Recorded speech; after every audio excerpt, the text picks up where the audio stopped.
Hi friends, welcome my channel. இன்றைக்கி நம்ம வீடியோவில் பேபி கார்னில் ஒரு சுவையான 65 ரெசிபி எப்படி செய்கிறதுன்னு பார்க்க போகிறோம். வாங்க பார்க்கலாம். அதுக்கு ஸ்டவ் ஆன் பண்ணிட்டு ஒரு பேனில் தேவையான அளவு வாட்டர் ஆட் பண்ணி பிஞ்சு சால்ட்டு சேர்த்து தண்ணி நல்லா கொதி வந்ததும் பேபி கார்னை இந்தமாரி ரெண்டாக கட் பண்ணி சேர்த்துக்கலாம். ஒரு 2 மினிட்ஸ்க்கு ஸ்டவ்வை மீடியம் ஃப்ளேம்லேயே வச்சு வேக விடுங்க. இப்போ 2 மினிட்ஸ் ஆகிடுச்சு, இதை எடுத்துடலாம்.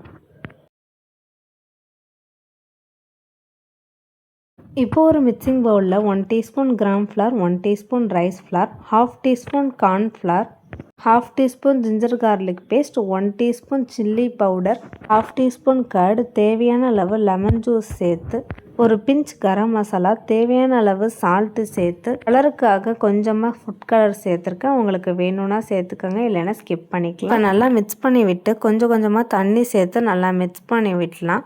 மாவு கொஞ்சம் திக்கான கன்சிஸ்டன்சிக்கு வந்ததும் வேக வச்சுருந்த பேபிகார்ன் சேர்த்து நல்லா மிக்ஸ் பண்ணி விட்டு ஒரு 10 மினிட்ஸுக்கு இதை அப்படியே ஊற விட்டுருங்க. இப்போ 10 மினிட்ஸ் ஆகிடுச்சு. இப்போ ஃப்ரை பண்ணிடலாம்.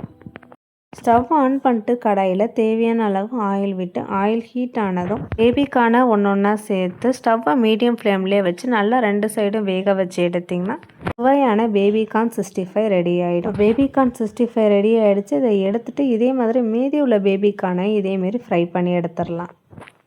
இப்போ ரொம்பவே கிறிஸ்பியான பேபிகார்ன் 65 ரெடி ஆகிடுச்சு. இதை நீங்களும் செஞ்சு பார்த்துட்டு கமெண்ட் பண்ணுங்கள். நெக்ஸ்ட் இன்னொரு வீடியோவில் பார்க்கலாம்.